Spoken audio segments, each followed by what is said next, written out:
I think people underestimate the power that discipline can serve in their own lives. There has to be a sense of urgency and a sense of direction if you really want to go out and achieve the things that you desire.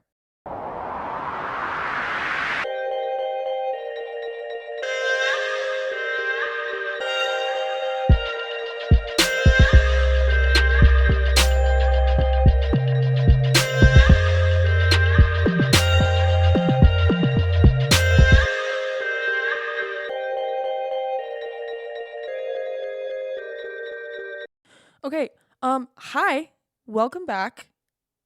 I have to say, spring was extremely hard for me.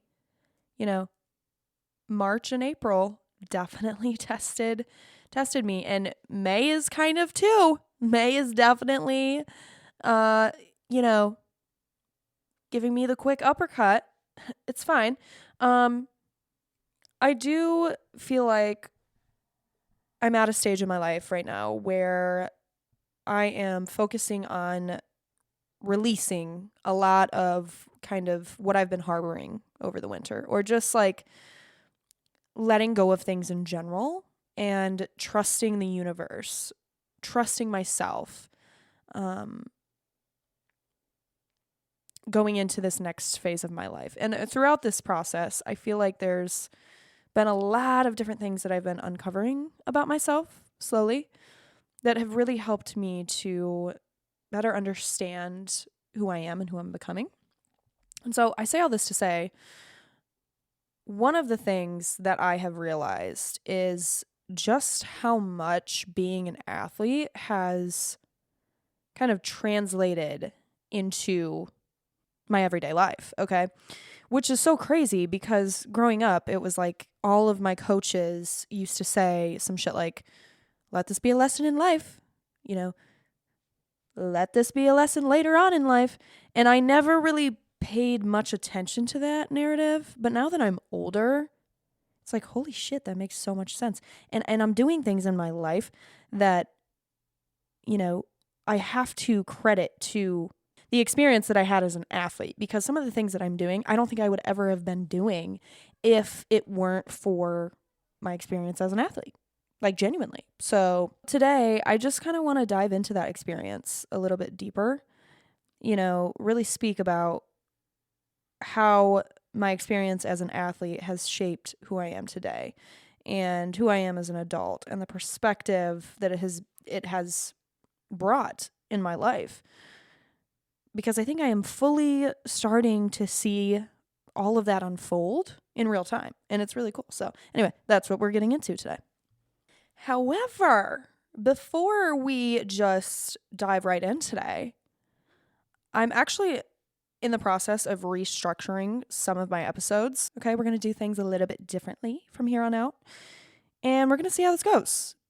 I just felt like my episodes were lacking a little bit of zest, you know what I mean? And I just wanted to add some elements that you guys could come back to and sit with in every episode, if that makes sense. So I'm titling this first little pit stop as my hot thought of the week. What is a hot thought of the week, you might ask? Well, my hot thought of the week is basically gonna just be something random that's been on my mind whenever it is that I'm recording this, okay? So it could be really deep, like why do humans take forever to unpack their trauma? Or it could be really fucking stupid, like why is the earth round? Whatever it is, okay? Could be a cultural observation, something that annoyed me, a bigger realization that I had, a belief that I'm questioning. So anyway, that's what the hot thought pit stop is all about. So without further ado, let's just get into my hot thought of the week, shall we? So this week, I have been eagerly contemplating my life choices, okay? And I thought to myself, what would happen if I just stopped drinking? If I just stopped consuming alcohol? Because I am just genuinely curious to see how this would affect my physical, mental, and overall just well-being, right? I don't feel like I want to do it anymore. And it's interesting because I feel like that's kind of been the theme in my life recently is like, I don't really want to do anything if it's not like healthy. Okay. I've had a long, long history of, my addiction to nicotine, and I'm trying to move away from that as well. And when I'm ready to talk about that, we can get into that. But I'm just, trying to eliminate the things that are taking away from my overall well-being. Okay. And I'm frustrated by this because I get to the weekend and it seems like the only thing that there is to do around here is to drink. And I'm exaggerating probably, but I feel like we live in a society that heavily promotes drinking. Okay. And I've talked about this before, but we normalize it so that when we do go out and drink too much, it doesn't feel like a shameful thing to do. And again, let me just say, by all means, it is okay to go out and get a little too drunk every once in a while, or when you're on vacation. But I'm starting to realize just how precious my time alone is on my weekends. And to go out and do something like that is not necessarily like benefiting me. Sure, it might be like fun in the moment and I have somewhat of a story to talk about it. And it even might make good content the next day. But like at the same time, it just is not conducive to the lifestyle that I want to start living. When a night turns into getting home at 2 a.m. drunk, and then you have to pay for it the whole next day, being miserably hungover, like it's just stupid. And I also think it's hard because it's such a social thing to do. And I know that if I didn't drink, it's not like any of the friends that I have right now or that I do hang out with would judge me for that.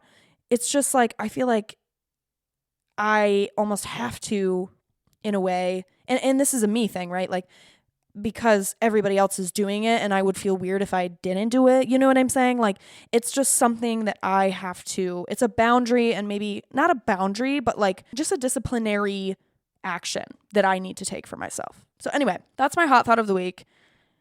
What would happen if I stopped drinking? And let's hope that I can push this thought a little bit further because I don't know what I'm doing at this point. So moving on, let's get into the real topic of today. Let me tell you something. If there is one thing I've learned from sports, it's how to be disciplined. Okay. Speaking of being disciplined, right? Being disciplined in sports is like the number one asset to success. And what's interesting about discipline is that it holds meaning in a variety of different ways in sports. Like it can't necessarily just be bound to one specific thing in sports, if that's making sense, right? So like, for example, showing up every time, that's discipline. Being there on time, that's discipline. But it can go even deeper than that. I had a coach who used to tell me all the time, I literally will never forget this, stick to your assignments, okay? Every time I stepped foot on that court, I had a role that I had to play as a volleyball player, okay? And I had to stick to that. I had to be disciplined enough to cover my line every time on defense. I had to be disciplined enough to get to the net and set the ball to one of my hitters, right? Like I had to be disciplined in the game. But that also meant that I needed to be disciplined in practice. We've heard the saying a million times. You practice how you play. And honestly, it's the same thing in real life. I think about this all the time, but it's like, life is nothing but a game. But if you don't give the time and attention to certain skills, certain assignments that add to the quality of your game, you're not going to reach your full potential. For example, investing in your health and wellness, or let's say managing your finances, something that I'm absolutely terrible at, by the way, and we're working on it, but you see what I'm saying? So what's crazy is that I really didn't make this connection of discipline between sports and real life until just recently. Like volleyball grounded me in a way that I will always be grateful for because it gave me a vision.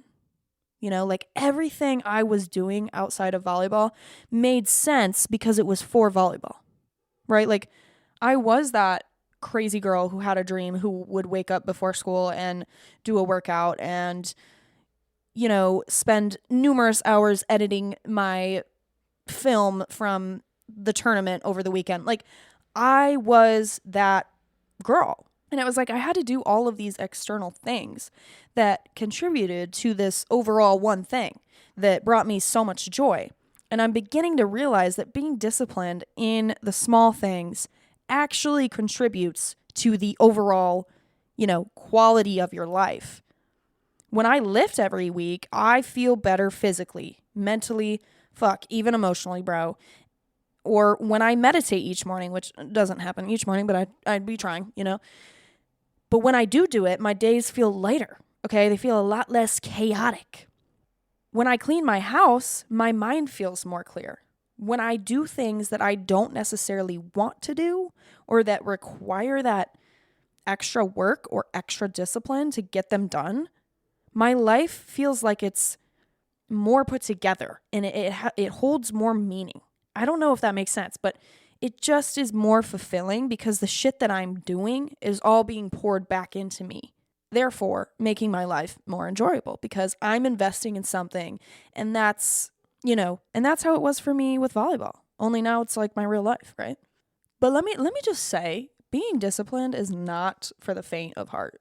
It's easier to choose not to be or to fall back into your old ways than it is to implement change or to show up every single day and do the hard things. But being an athlete, I was able to see what being disciplined got me, right? Like, here's the thing. I knew I was never going to be a Harper Murray or a Misty May trainer, okay? I knew I was going to have to put in a lot more work and a lot more effort than most if I was going to even get close to reaching my dream to play Division I volleyball, okay? But discipline is what shaped me because without discipline, the dream isn't reachable. That goal isn't reachable. There's a big difference in saying, I want to go do something and then actually putting in the work to do it, right? Like, I feel like a lot of people wish for things or want things to happen for them without really realizing the role they play in their own desires, right? Like if you want something, that's great, but what are you doing to achieve that desire? Okay? Now, did I make it to D1? Sadly, no. But I ended up at a Division II college because I was aiming for something. My discipline added to my desire. You can't win on just your dream alone. You have to be willing to invest in it as well. And I think people underestimate the power that discipline can serve in their own lives. First of all, it is your best friend on the path to your dreams, okay? You want something, put in the work to achieve it. But secondly, it can ground us in our realities and bring joy or fulfillment back into our lives. That pile of clean laundry you haven't touched in a week, you see how much better you feel when you fold it and put it away? You see what I'm saying? Discipline actually matters. So don't be scared of discipline because the hard things are what make life great. And yes, I am quoting Tom Hanks from A League of Their Own. Let it be, but it's facts, okay?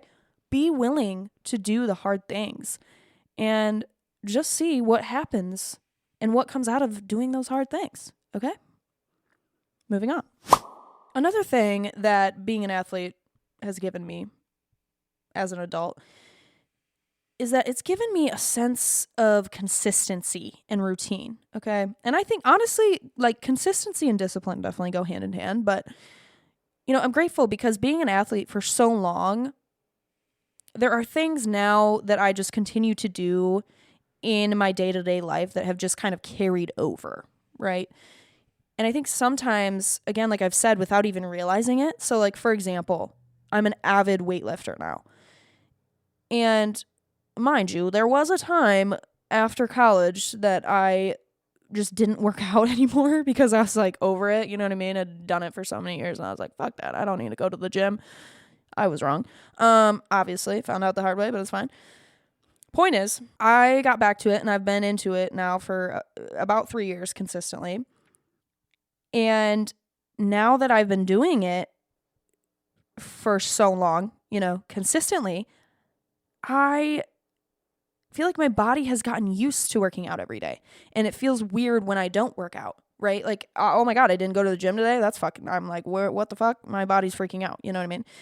It has kind of just morphed itself and morphed its way into my routine. And I think it's pretty apparent that consistency and routine bring a sense of clarity and stability into our lives. Okay. And because I was an athlete for so long, my routine was very structured, bitch. It was like, get up, go lift, go to school, go to practice, go to bed, wake up and do it all again the next day, right? Like, and I had to be at these things. Like, it wasn't an option for me. So to my point previously about discipline, that enforced structure turns into routine. It just became my normal. Here's another thing, okay? Being an athlete, you really learn how much time is in one day. Like, you really do. And you can, in fact, get a lot of fucking shit done in one day if you really think about it. Now, do I wake up at 5 a.m. to go lift every morning anymore? Absolutely the fuck not. Hell no. But I still prioritize it into my routine because it gives me that sense of structure and stability. Now, do I do it every day? No, I don't do it every single day, okay? But I incorporate it into my weekly routine because I would feel crazy. I would be crazy if I didn't. Anyway, reeling it in. Okay. The other thing is that I feel like whenever I do fall off or I fall out of that routine, it's kind of like almost easier for me to fall back into my routine because I have built up so much consistency. Like, yeah, I do give myself some grace days. I'm not like working out hard as fuck every single day of my fucking life. Like, no. When I have a day that I need, like, okay, today, for example, all right, I'm going on a trip this weekend and I have not done any of my adulting duties, all right? Didn't do them over the weekend because guess what? I wasn't fucking disciplined and stayed inside. I was fucking out. I was outside, all right? Getting drunk like an idiot. Okay, sorry, I'm sorry. let me not talk badly about myself, but I'm just saying, okay? So today, I didn't end up going to work out because I have to do laundry and I have to clean my house before I leave for the weekend because this is the only day that I have to do it. Would I rather work out? Yeah, absolutely. But like, I had shit I needed to get done today. I had to record a podcast. So it wasn't going to work out. But I know that just because I missed one day doesn't mean that I'm going to miss every day after that, right? Like, I have built up so much consistency that I know I'm going to make it back into the gym, right? It's just not happening today. And that's okay. And I think it kind of goes back to like that experience as an athlete because like I said, not showing up to things wasn't an option. Even the non-mandatory practices were mandatory, bitch. Like, it just was what it was. So as much as I hate to say it, I kind of appreciate that forced participation pushed me into more of a structured lifestyle. It's kind of like that saying of fake it till you make it, right? Like, the more you do it, the more it just becomes that sort of habit, right? And I'm really honestly glad that I figured this out young because in my early 20s, ooh, bitch. Like I said, I got out of college and I was like, fuck it. I'm not lifting. I'm not doing shit. I'm about to just, go No, incorrect. I was drinking every other night, staying out till 2 a.m., knowing damn well that I had to be up the next morning to work my 9 to 5. And I realized that type of chaos and that type of behavior, I could not keep indulging in, right? Like, talk about fucking discipline, okay? I definitely needed a coach to scream in my face during that phase of my life. And yes, I did reach that breaking point, and I did realize that my lifestyle had become very unstructured and very unbalanced. But then I understood that this time it wasn't up to my coach anymore. It wasn't up to my teammates to like fucking snap it into me, right? Like I had to make those changes this time. It was up to me. I had to rely on the discipline and the consistency that I had over the past however many years I'd been playing, right? And I had to pull that out of me to bring back the structure and routine that I needed in my life. And it's a lot easier when you're forced to be somewhere or to do something. It becomes a lot harder when you have to implement structure, routine, and consistency on your own. And again, it just goes back to the discipline, but I think it's so important to have a routine. And without routine, your life can turn into chaos like real quickly, bro. And again, I think it's okay to go off the beaten path every once in a while, right? It's probably healthy even, but let's be so for real. Drinking every other night and being out at 2 a.m. on a Tuesday is insane. Insane behavior. So anyway, structure and routine is essential to feeling balanced and honestly stable, like genuinely stable in your life. It takes away a lot of that anxiety when you're able to ground yourself in a few different things every day that kind of reduce that feeling of chaos in your life, right? And this could look different for everyone. Maybe you read 2 chapters from a book every night. Maybe you go to yoga 3 times a week. Maybe you run every morning before work.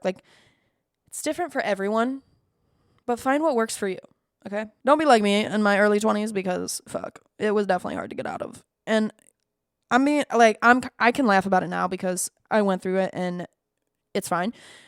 And I kind of laugh about it a lot, which I don't know, maybe that's just a trauma response. I don't know. Anyway, point is, this is what I'm trying to say right now. Routine and structure is very, very important. And I'm grateful that I have been an athlete for so long that I can rely on that structure because it was just built in the background of my life, basically. So, okay, the last point I want to bring up today about my experience being an athlete for so long is just the importance of being on a team.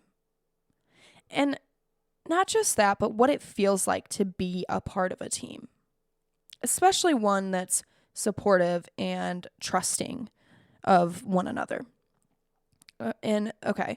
So I have to kind of give you a little bit of background and experience, right? So just follow me for a minute.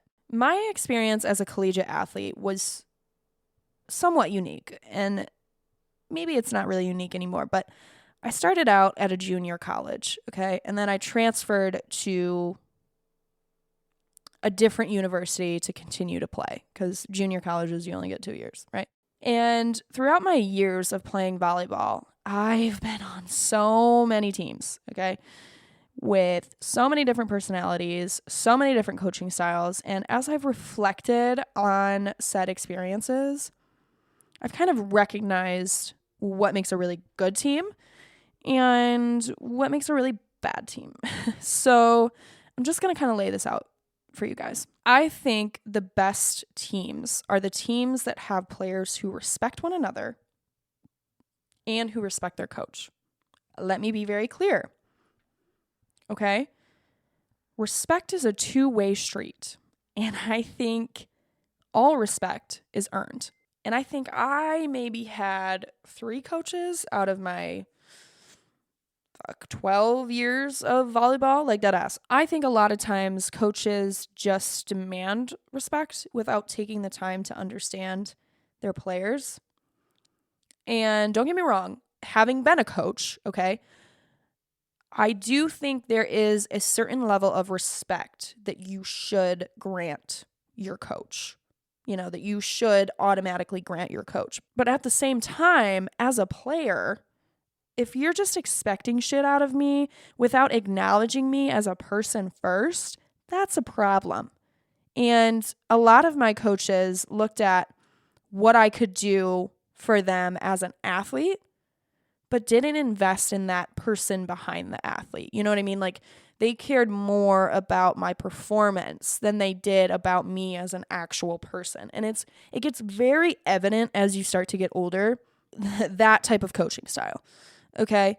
But something that I have learned, having been a coach as well, like, I've understood just how much a player needs that player to coach investment, right? Like, and that's how it should be. As a coach, you should be wanting to invest in the people who are honestly leading your way to success, basically. And I don't know if I like how I just said that, but like, as a coach, you are not going to reach that level of success that you want to see as a coach unless you're actually truly passionate about coaching. And coaching is investing, right? Coaching is investing in the sport. It's investing in your players as people first, and then teaching them the skills and guiding them to do the sport. And as a player, I always gravitated towards the coaches that I felt like really took the time to understand me and acknowledge me and, trust that I was able to do that job, okay? And put the support in me as well. And I think the same thing goes for teammates, all right? It makes a big difference. And having been on so many teams, I had some really great teammates and I had some not so great teammates. But the best ones were always the ones who I felt like we had each other's back. You know what I mean? Like, we stepped out on that court and we knew, like, okay, we're fucking doing this, bro. Like, we're not losing. We're going to leave it all out on the floor. And there was that reciprocated level of respect and level of trust and level of support and camaraderie that you had with those people, right? Like, bitch, we going into battle, we going together. It's not like we're on each other's own island and, you're fucking sniping off from island 1 and I'm on island 2, right? Like, no, like, we're going to be on the same fucking island, bro. You know what I mean? Like, and it's just interesting because I back to my, sorry, I'm like kind of going off the rails here, but like, whatever, just follow me. Back to my college experience, it was interesting because those first 2 years of my college experience, my junior college, loved it. Wish it would have been a 4-year, like wholeheartedly wish it would have been a 4-year. But like, that's what it was, right? My teammates, we were all like, got each other's back. Like, we're in the thick of this. I trusted my coach. My coach trusted me. Like, there was just level of respect all around in that space. And then I, transferred schools. I was chasing after my dream. Glad that I made it. Wasn't expecting it to be what it was. That was difficult for me. I came into a team that had already been established, and it was really hard to connect with my teammates. We came from very different backgrounds, and that's okay. But I never really fully felt like my teammates trusted me. I didn't feel like they trusted me to be in that position. I also feel like they didn't really understand who I was as a person, and I didn't really understand who they were as a person. So it was just hard to connect. Like, we didn't really connect well off the court, so we didn't really connect well on the court. You know what I mean? And then it was the same thing with my coach. Like, I didn't really have a great relationship with my coach. Like, they understood the game very, very well. And on paper, really great coach. You know what I mean? Like, knows his shit, has been in the business for years. But when it came to that relationship piece, it was not there, okay? So the reason why I'm saying this, though, is that experience has made me understand what being a part of a good team feels like and what being part of a bad team feels like. And now, as I'm navigating the workforce, okay, I can take those experiences and see the shit immediately, bro, okay?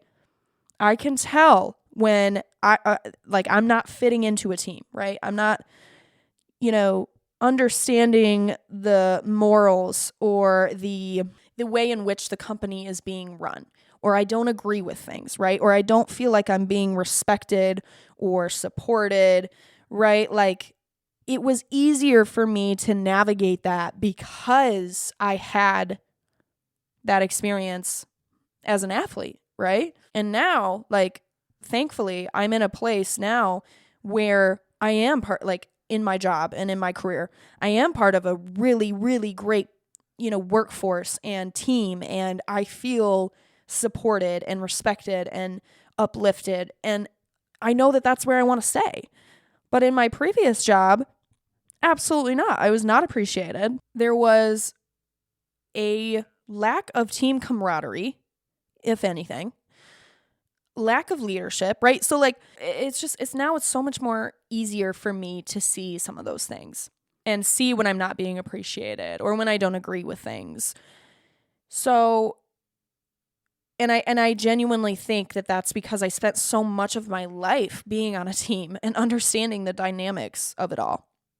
And now it's cool because I actually have a choice to leave. You know, you don't have a choice to just quit during a season. I mean, you could if you wanted to, but I was never that type of person. You know what I mean? I was like, I gotta fucking ride this out. I'm not gonna just quit. That's fucking stupid, right? Anyway, regardless, I think being a part of a team, a good team, truly does add to the quality of your life. And it's important that you recognize that, right? Like, recognize when your nervous system is like getting anxious or when things aren't right. Like, I think that and this is a separate conversation, but I think in the workforce especially, like, people might get frustrated with our generation because we actually just don't put up with shit anymore. It's like, no, actually, like, we're not going to do that. Like, actually, I'm not going to be made to feel uncomfortable because that's just how you guys have gotten used to, like, doing things. I just went and watched the new Devil Wears Prada. First of all, I mixed reviews, okay? It was a good sentiment to the first movie. And I think that was great. But it was just a little boring. I'm going to be honest. It was a little boring. But I think it was a good sentiment to the previous movie. Anyway, there's this scene when Miranda is in the new movie. I don't know if I'm allowed to talk about this, but I'm going to because whatever, fuck it. Miranda's sitting in front of her employees, right? And she has this assistant that's next to her. And she kind of wants to start saying things that, you know, would be questionable to say now. And they weren't really questionable in 2006, right? And I bring that up to say, I just feel like in the workforce, you know, there's a certain level of things that I don't think people are willing to put up with anymore or just willing to let kind of slide past us. Like, oh, you just said that. Nope, we're not. That's not okay. And we're going to call you out because it's just not okay, right? And that's a whole separate conversation on how I think corporate America is just fucked. And I'm definitely going to be doing an episode about that.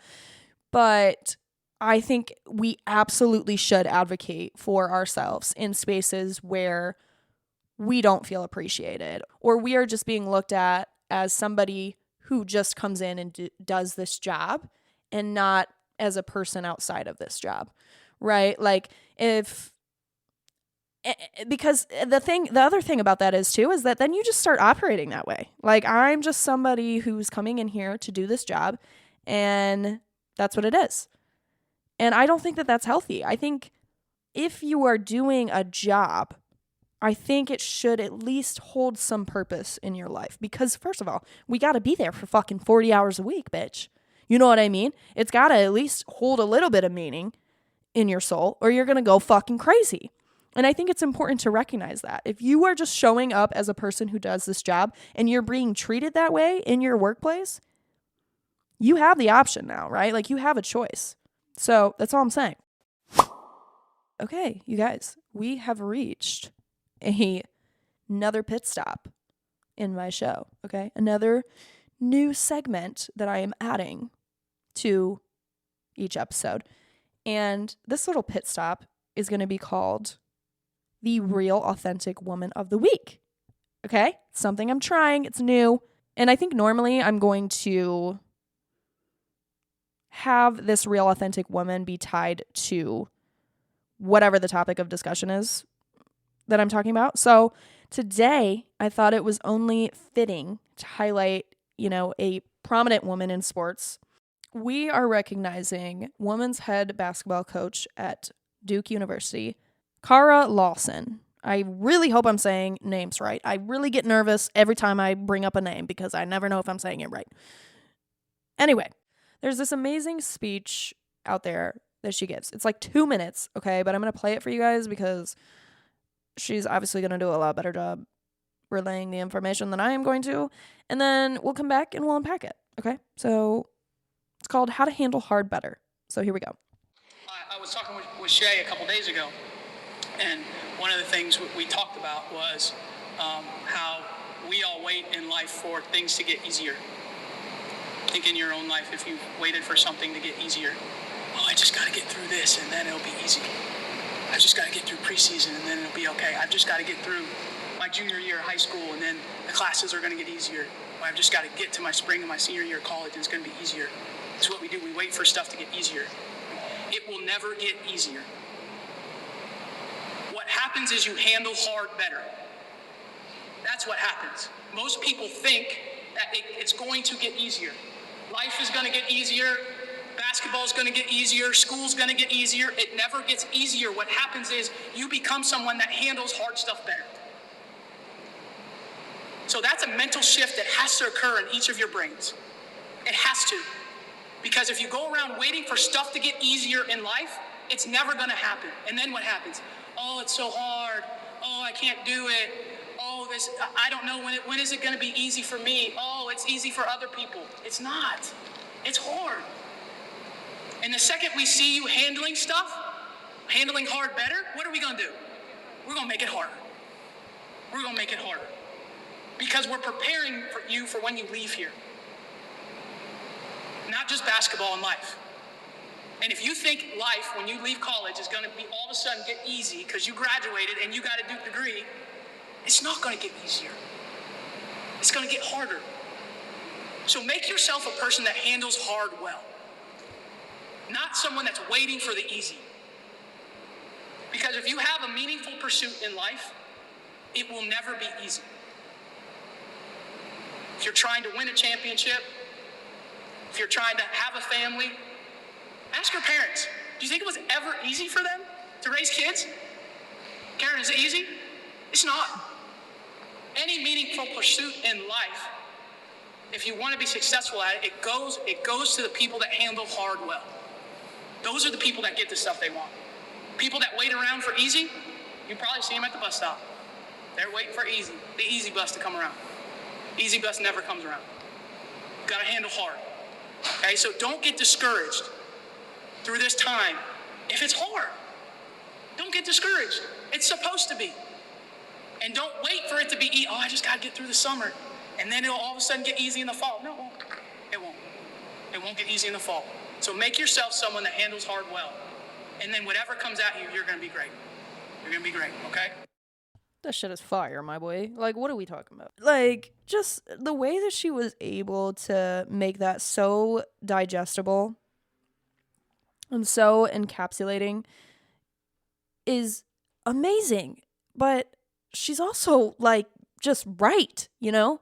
We are constantly waiting for things to get easier, especially, like, when she's talking about, you think it's going to get easier after you graduate? I definitely thought that. Absolutely not. It does not get fucking easier. Nothing ever gets easier. And I can confidently look back and say that, right? It hasn't been easy. It's gotten harder. But that's the point of it all, right? Like, it goes back to that saying, the hard is what makes it great. Discipline is hard. Life is hard. But that's the point. If it wasn't hard, people wouldn't give up. And when people give up, it's because they're looking for something easy. You know, Kara Lawson's words should act as a grounded reminder to all of us that, yes, this life isn't easy, but it was never meant to be. And once you learn how to handle that hard better, that's when you actually will be able to see the fruits of your labor and the effort that you've poured into those spaces of your life, because you are able to handle the hard. And I also just want to say that it's so important that we uplift women in leadership positions like Kara Lawson, because she is in a space where she can mentor other young women and share her wisdom and her knowledge with the girls.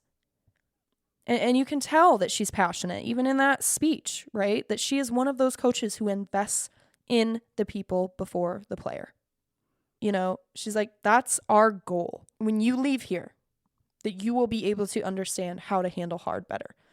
And that goes in life, not just in basketball, right? Not to mention, if we want to bring some fucking stats to the motherfucking plate, okay? The Duke's women's basketball team went 27-9 this past season. And mind you, okay, Kara Lawson became the second fastest coach in AAC women's basketball history to reach 100 wins, okay? And again, not everything is about stats, but at the same time, it shows. Good leadership shows, all right? So anyway, Kara Lawson was my real authentic woman of the week. She's a total badass, and I'm eager to kind of like invest myself into women's sports more. Like, I am definitely an avid college volleyball watcher, pro watcher, but when it comes to like basketball and other sports, I'm not necessarily, but I'm gonna try to this next coming season to really invest myself in women's sports more, because it's important. It's important that we uplift other women in sports. And I really hope that I start to see more women in leadership positions, especially at the collegiate level, because we need that shit, bro. We need that shit. Especially in the women's space. Like, we got too many men out here coaching women in women's sports, and I just don't love that. So anyway, I think have reached my limit today, okay? Hit the end of another episode. And this was fun. You know, I'm trying some new things. I appreciate you guys being patient with that and being along for the ride. And this new adventure. We're going into a new adventure in my episodes. But at the end of the day, I hope this was helpful. You know, being in sports and being an athlete for as long as I have, it really has allowed me to apply so much of what I've learned over the years into my real everyday life. And now it's easier. Well, I shouldn't say easier. I can handle hard better because I've had those experiences as an athlete. So if you take anything from this, just know you don't need to be an athlete for as long as I have, or just in general, to start being disciplined in your own life, to be consistent in what you want out of your life, and to also just be present with your team, whatever your team looks like to you. Because at the end of the day, all of these things that I have been talking about and that I mentioned really do add up to the overall quality of your life. So to start, ask yourself this: how are you handling hard? And how are you going to handle hard better? Let that one sink in. All right, ponder that one for a minute. But okay, I've been yapping away.